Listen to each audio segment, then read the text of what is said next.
15 अगस्त 1947 वो दिन जिसने भारत को विदेशी हुकूमत की जंजीरों से आजाद कराया। हमने अंग्रेजों से अपनी राजनीतिक आजादी छीन ली, तिरंगा लहराया, राष्ट्रगान गाया और गर्व से कहा हम आजाद हैं। लेकिन सोचिए, क्या हम सच में आजाद हैं? क्या आजादी सिर्फ एक विदेशी सत्ता से छुटकारा पाने का नाम है या फिर इसका मतलब कुछ और भी गहरा है? आज 75 साल से ज्यादा हुए, फिर भी हमारे देश के करोड़ों गरीब, आदिवासी, SC/ST वर्ग के लोग उसी जाति भेदभाव, छुआछूत और सामाजिक अन्याय का सामना कर रहे हैं जो आजादी से पहले था। तो अब सवाल ये है कि असली आजादी क्या है? डॉक्टर भीमराव अंबेडकर ने अपने स्पीच में कहा था कि राजनीतिक स्वतंत्रता का कोई मतलब नहीं अगर समाज में असमानता है। उनके लिए असली आजादी सिर्फ संसद और सत्ता की कुर्सी पाने तक सीमित नहीं है, बल्कि असली आजादी तब है जब समाज में जातिवाद, छुआछूत और आर्थिक असमानता खत्म हो जाए।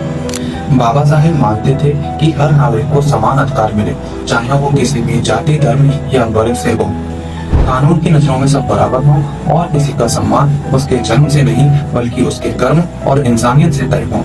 बाबा साहेब का सपना था एक ऐसा भारत जहां कोई भी अपने आप को छोटा या बड़ा महसूस ना करे। वही महात्मा ज्योतिराव फूले का मानना था कि असली स्वतंत्रता की नींव है शिक्षा। फूले ने कहा था कि अज्ञानता ही सबसे बड़ी गुलामी है।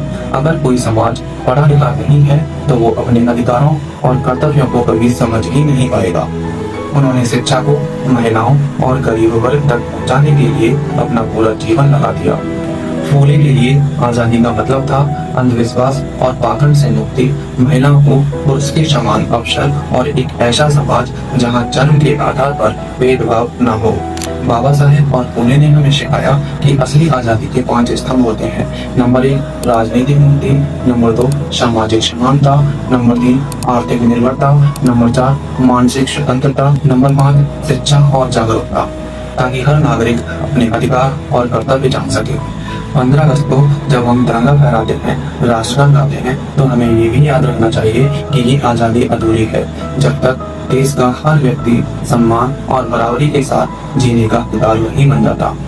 असली आजादी तो तब है जब गांव का बच्चा और शहर का बच्चा दोनों को समान शिक्षा मिले, गरीब को अपने हक के लिए भी न मांगनी पड़े और कोई महिला सिर्फ इसीलिए पीछे न रह जाए क्योंकि वो महिला है, और कोई इंसान अपनी जाति या धर्म के कारण अपमानित न हो।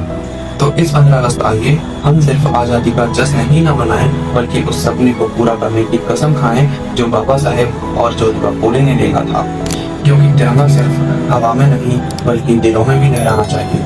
जय भीम, जय भारत।